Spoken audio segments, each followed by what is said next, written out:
বাঙালির বুদ্ধি থাকতে ভাই বাঙালি মরে না, ঠিক আছে? তো আমি একটা 3 পিস মোটর চালু করতে গেছিলাম, কাস্টমার কোনো সুইচও নেসিনি, ব্রেকারও নেসিনি। তো আশপাশে একটা দোকান থেকে আমি সিঙ্গেল পেজ ব্রেকার কিনে এসেছিলাম 3টা। তো চেষ্টা করলাম যে আসলে এগুলো দিয়ে 3 পেজ একটি সুইচ হিসেবে ব্যবহার করা যায় কিনা। তো 3টাকে দেখতে পাচ্ছেন আমি জিআই তার দিয়ে সুন্দর করে টাইট করে বেঁধে নেব।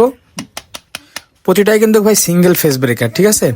ধর সিঙ্গেল ফেজ দিয়ে আমি 3 পেজ তৈরি করে নিলাম। আগে কেউ কখনো এইভাবে কাজ করেছেন কিনা হয়তো জানি না, আমি তো যদি কেউ করে থাকেন তো আমাদের একটু কমেন্টে জানাবেন।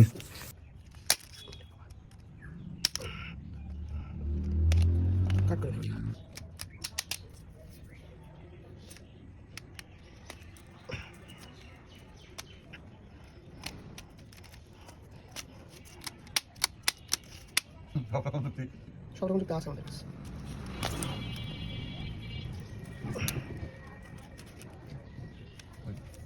ছিল কাজ করতে ওরা একদম কাটিং নাম পুরো মিস্ত্রি তা হয়তো এটা করতে পারছি না, এটা আমার সম্ভব তা নিয়ে আসো, নিয়ে আসো এ করে যেখানে বললো 3 মাসের চলবে না, বলবো 3 বছর চলে গেছে, এটা হয়তো নিয়ে আসো, শুধু নিয়ে আসো, ওই জোড়া তালিকা করে ছেড়ে যাবে। কাজ বুঝলো তা করতে ফেলাই দিয়ে এই ভালো জিনিস ফেলাই দিয়ে এটা ফেলাই দিলাম, ও মিস্ত্রি নাই ন্যাশনাল যদি 2 ঘন্টা ফেলাই ওইটাই দাও, তারপরে তো ফেলাই দিতে হবে। ক্লিয়ার।